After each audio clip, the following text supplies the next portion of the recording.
Non, alors j'ai plus particulièrement parlé de Blanche-Neige et les 7 nains. Bien sûr. Parce que pour moi, le terme nain n'est pas péjoratif. Dans la mesure où il faut appeler un chat un chat. Et je trouve que créature, par contre, là, ça me gêne, ça me pose problème. C'est ce que Disney a proposé en remplacement. C'est de remplacer les nains par des créatures magiques encore non identifiées. Et puis moi, je trouve que dans ce dessin animé, les nains, c'est des personnes bienveillantes, ils sont mignons, on s'attache à eux.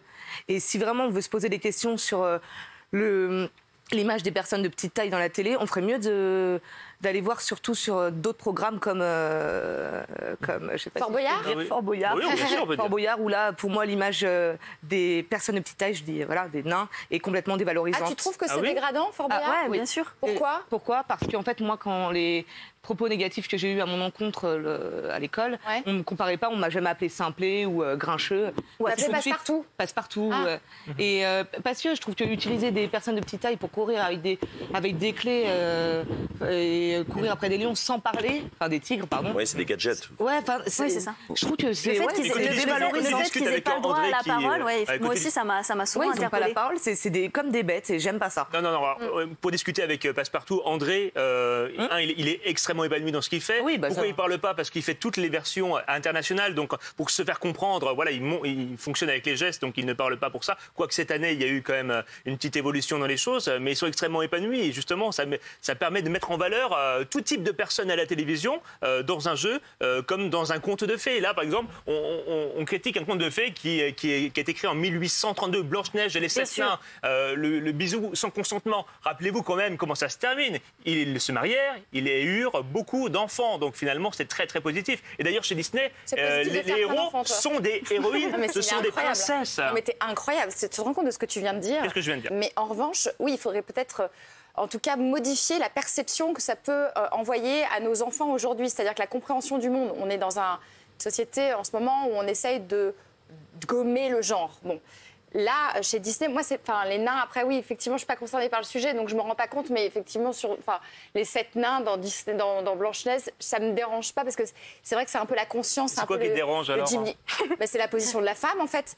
C'est juste, à un moment donné, elle passe pour une énorme quiche, c'est-à-dire que... Pas du tout. Non, pas du tout. Un jour, mon prince viendra. Non, mais attends, c'est juste la chanson de Blanche-Neige. C'est super onirique.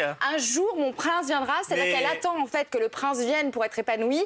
Son épanouissement personnel passe par le fait de passer le balai pour 7 mecs. Avant d'être tout de suite. C'est un conte de 1812. Non, elle fait... C'est ça, c'était les premiers Disney. Il serait peut-être temps que les enfants... Les premiers Disney. Après, dans les années 90, on a eu Mulan comme héroïne. On a eu Pocahontas qui était des guerrières. Mulan, carrément, qui se travestit en homme pour être intégrée à l'armée chinoise, qui se coupe les cheveux dans un acte d'émancipation parfait. Très longtemps pour que justement la femme commence à s'émanciper dans les dessins animés Disney, c'est pareil. Ils suivent la société. Ils suivent la société, il faut arrêter de regarder dans le rétroviseur. Vous êtes toujours en train de vouloir réécrire l'histoire, essayer d'écrire l'avenir, c'est déjà plus intéressant quand même. Je sais pas, parce que évidemment, oui. C'est constructif. Jean-Michel 2022. Je suis entièrement d'accord avec Douchka. L'image, en plus, est positive des 7 nains. Les chasseurs auraient plus à se plaindre d'avoir tué la maman de Bambi ou les belles-mères qui ont une image déplorable dans tous les Disney. Eux, ils pourraient à la limite descendre dans la rue pour râler. Mais il faut arrêter de vouloir réécrire. Désolée, le truc. c'est pareil. Les femmes, c'est exactement la même chose. Mais les sociétés évoluent, ça correspond à une époque. Et les Disney évoluent en fonction. C'est une quiche. Bah non, je suis désolée. J'ai peur qu'ils finissent par se mettre des coups de pancarte tous les deux sur ce sujet.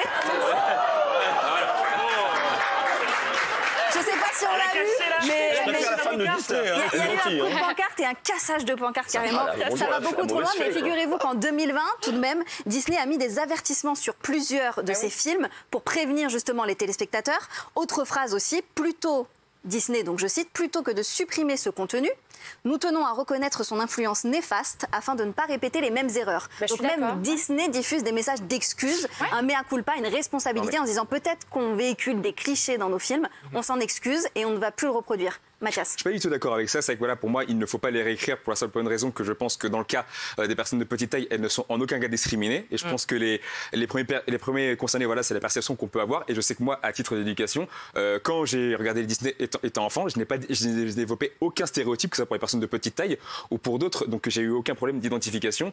Et moi, par exemple, je sais qu'il y a eu aussi une polémique sur le livre de la jungle qui avait assimilé voilà, le roi Louis il avait été évoqué qu'il y avait un caractère raciste. Et honnêtement, voilà, moi en tant que personne de couleur, je me suis pas du tout senti ni discriminé ni quoi que ce soit.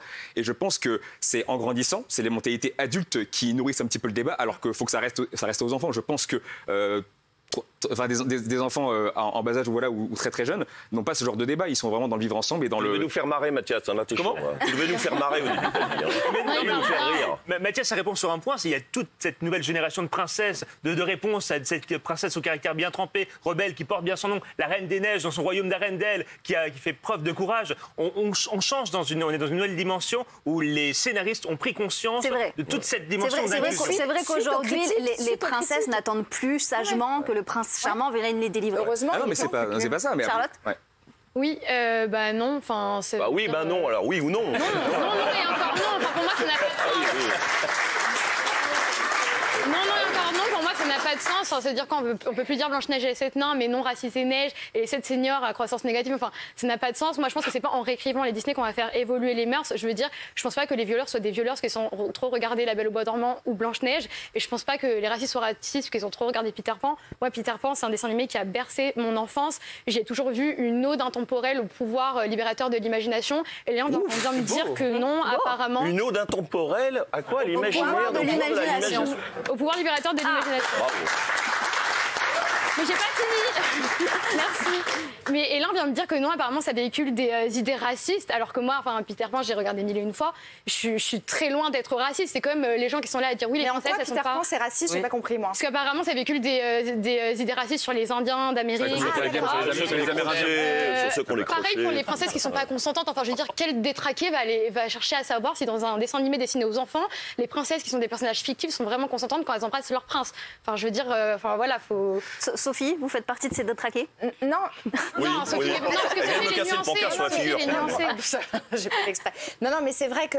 Alors, détraquer, peut-être pas, mais il y a un moment donné, et moi je suis pas féministe, je suis pas à brûler mon soutien-gorge sur les plateaux de télévision. C'est pas. N'hésitez pas. Sophie, elle parlait pas du moment où ils s'embrassent. C'est élégant, Jean-Michel. Non, mais en revanche, je trouve que ça véhicule, et pour les petites filles, et moi je suis effectivement pour gommer le genre, et je trouve que Disney, à partir du moment, tu sais, où Disney s'excuse, c'est qu'il y a eu une erreur. Oui, mais il y a eu une erreur de procédé. Et c'est pas une époque qu'on a attendu très longtemps pour que la femme prenne enfin sa place dans les dessins animés Disney. Sophie, excuse-moi, mais les enfants qui regardent ça, ils pensent pas à tous ces problèmes de minorité, d'égalité, etc. C'est des enfants. Mais justement, ils sont insouciants. Mais justement, donc, je trouve que dans la construction imaginaire, ça c'est les adultes qui pensent à ça, non, pas les enfants. Pas du tout. Au contraire, l'enfant se construit dans son inconscient et dans son imaginaire. Et je trouve que quand il regarde quelque chose comme ça, qui dit voilà, mais comme les Barbies, c'est pareil. Là, on est c'est pareil. Alors Charlotte et Sophie ne seront jamais d'accord sur ce sujet. Dites-nous trop loin pour Jean-Michel. J'ai décroché. Trop loin pour Jean-Michel. Je trouve qu'à vouloir en fait être trop inclusif, pour moi, ça divise plus que ça ne fédère en quelque sorte. Et je pense que voilà, à vouloir dire telle communauté stigmatisée, telle communauté est pointée, je trouve que voilà, on met le doigt, voilà, et il y a beaucoup trop de, en insistant, ça divise plus que ça fédère. Sois drôle, Mathias. Comment? Sois drôle. Comme toi, ça veut dire? Oui. Non, Jean-Michel n'est pas très drôle. Allez.